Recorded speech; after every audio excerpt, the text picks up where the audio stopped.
Our guest on the WBEN Live Line is Congressman Brian Higgins. Good morning, Brian. Good morning, Susan. Good morning, John. You know, we're asking our listeners this morning if they think Buffalo's waterfront planning is on the right track. And right now, 59% of them say, no way, planners just don't get it. What do you say to these listeners that aren't happy with this? Well, I think what people want to see is progress. You know, they've been hearing about big plans for decades, and over the last couple of years, we've made good progress, but we're certainly not, we haven't completed the process.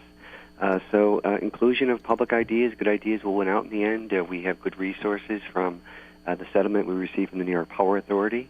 And I think people want to see tangible progress. We have to address the needs of boaters, give them a destination. Buffalo should be a Great Lakes destination for boaters, and these are the kinds of things that I think people have expressed interest in this public process, and we have an obligation to deliver it. And there's a lot of low-cost, high-impact projects that can be under construction in the spring. Brian, you know, for so many years that area has been so dormant. Not much has been done. A lot was proposed, but nothing accomplished. Do you think maybe at the beginning some of the plans for these projects were too big, too grandiose, and maybe that's why we're sort of scaling back so we can get started? Yeah, I think so. I think the inherent lesson in the Bass Pro development is that Buffalo needs a modest, a persistent, but modest approach toward waterfront development. More singles, less home runs, and the build-out of both canal side and broadening division to include the Outer Harbor is important. We just completed an $85 million parkway at the Outer Harbor.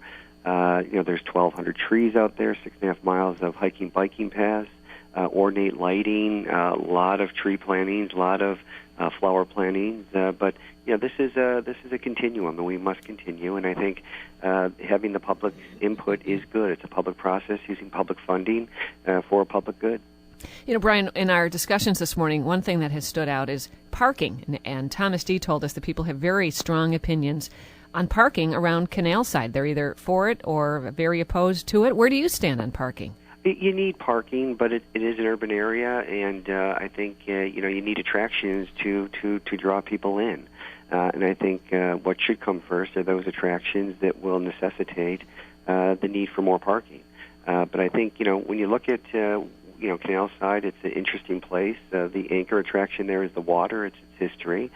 We got to build facilities beyond the public access so that people will be drawn there in larger numbers, and then when they are, there will be a public desire for more parking. Well, could shuttle services from the established parking areas and ramps in downtown Buffalo be an option? That's certainly a possibility. In any densely developed urban area, you need to be creative in the logistics in moving people in and out of that area.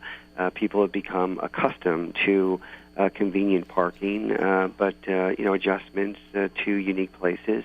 I think what will be most important here is creating a unique regional destination at Canal Side, but broadening the waterfront vision to include the Outer Harbor, the Inner Harbor, and the Buffalo River. Using the grain elevators for public art is something that's been talked about for a long time. We need to move on that. That's a very interesting idea that will bring new use to these old industrial structures.